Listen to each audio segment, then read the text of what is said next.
Channel of Vadodara. ખેલ મહાકુંભના ત્રીજા દિવસે ખોખોની રમત યોજાઈ હતી, જેમાં સ્કૂલના વિદ્યાર્થીઓએ મોટી સંખ્યામાં ભાગ લીધો હતો।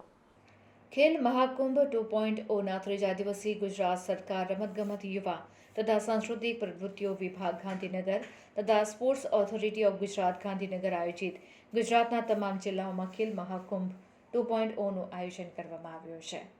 વડોદરામાં જિલ્લા રમત વિકાસ અધિકારી કૃષ્ણા પંડ્યા, જિલ્લા શાસન અધિકારી શ્વેતા પારધી, જિલ્લા શિક્ષણ અધિકારી આર વ્યાસ, અકોટા સ્ટેડિયમના પશ્ચિમ ઝોનના કન્વીનર એઝાઝ મિર્ઝા આ તમામ લોકોએ અલગ અલગ જગ્યા પર રમાનારી સ્પર્ધાનું આયોજન કર્યું છે। ત્યારે અકોટા સ્ટેડિયમ ખાતે ખેલ મહાકુંભના ખેલાડીઓને પ્રોત્સાહન આપવા માટે જિલ્લા રમત વિકાસ અધિકારી કૃષ્ણા પંડ્યા તથા વિસ્તારના કાઉન્સિલર વોર્ડ નંબર 12ના સ્મિત પટેલ ઉપસ્થિત રહ્યા હતા। તમામ લોકોનું બુકે આપીને સ્વાગત કરવામાં આવ્યું હતું। તમામ ખેલાડીઓને પ્રોત્સાહન આપવા માટે હાથ મિલાવીને પ્રોત્સાહન આપ્યું હતું અને ટોસ કરીને ખોખોની રમતની શરૂઆત કરવામાં આવી હતી।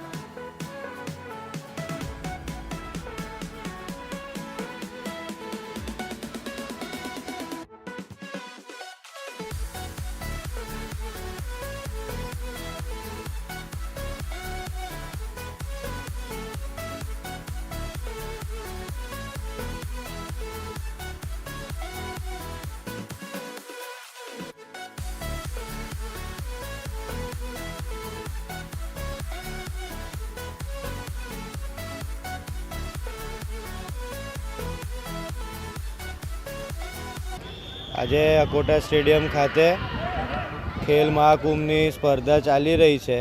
જ્યારે મોદી સાહેબ સીએમ હતા ત્યારથી ખેલ મહાકુંભનું એમને સ્ટાર્ટ કર્યું હતું।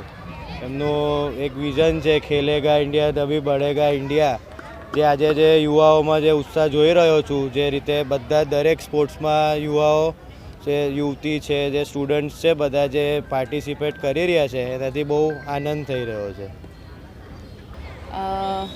આજે વડોદરા જિલ્લામાં પશ્ચિમ ઝોનમાં વિસ્તારમાં હું આજે હાજર છું અને અકોટા સ્ટેડિયમ ખાતે આજે ખોખો રમતની અંડર 17ની ભાઈઓની સ્પર્ધા ચાલી રહી છે।